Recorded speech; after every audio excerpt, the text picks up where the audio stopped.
Explosions ripped through Caracas. Bright flashes in the sky. इस दुनिया में कुछ कॉन्फ्लिक्ट ऐसे होते हैं जो हेडलाइन से ज्यादा गहरा होता है। ये कहानी भी ऐसे ही है। कोरियन पेनिनसुला पर आज जो टेंशन दिख रहा है वो किसी एक इंसिडेंट का रिजल्ट नहीं है। ये 70 साल पुरानी हिस्ट्री का कंटिन्यूएशन है। यहाँ जंग कभी ऑफिशियली खत्म ही नहीं हुई है। The Korean War was the first example of the Cold War turning hot. Bombs away. उसका डिटेल जानने के लिए हमको थोड़ा हिस्ट्री को जाना पड़ेगा। साल है 1945।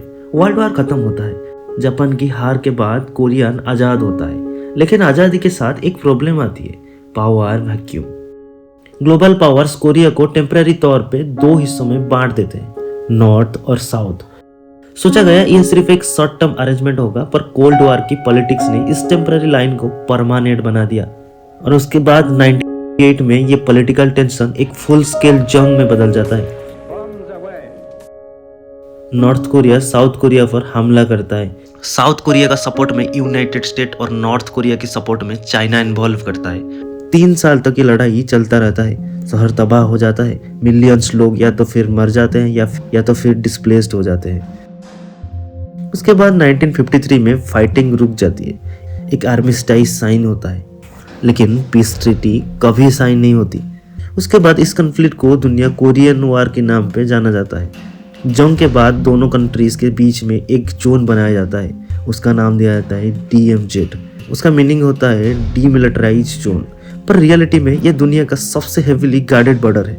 दोनों तरफ सोल्जर्स अलर्ट रहते हैं। सर्वेलेंस, वेपन और टेंशन सब कुछ मौजूद है।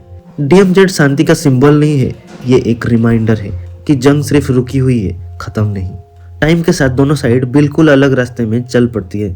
North Korea isolation, state control और मिलिट्री स्ट्रेंथ पर फोकस करता है, जहाँ की साउथ कोरिया इकोनॉमी, टेक्नोलॉजी और ग्लोबल इंटीग्रेशन पर। एक ही पेनिनसुला पर रहकर भी दोनों सोसाइटीज की रियलिटी बिल्कुल अलग हो चुकी है। आज भी ये टेंशन खत्म नहीं हुई। Missile test, military drill, official warning, हर एक्शन को सिक्योरिटी के नाम पे पर जस्टिफाई किया जाता है, लेकिन हर एक्शन के साथ रिस्क भी बढ़ जाता है। इस रीजन में एक छोटी सी मिसकैलकुलेशन बड़ी कॉन्फ्लिक्ट में बदल सकता है।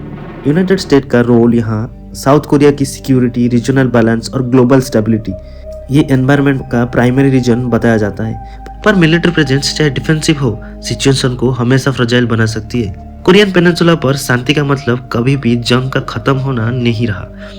यहाँ शांति का मतलब है एक और दिन बिना जंग के, और इस कहानी में इंतजार अभी भी जारी है।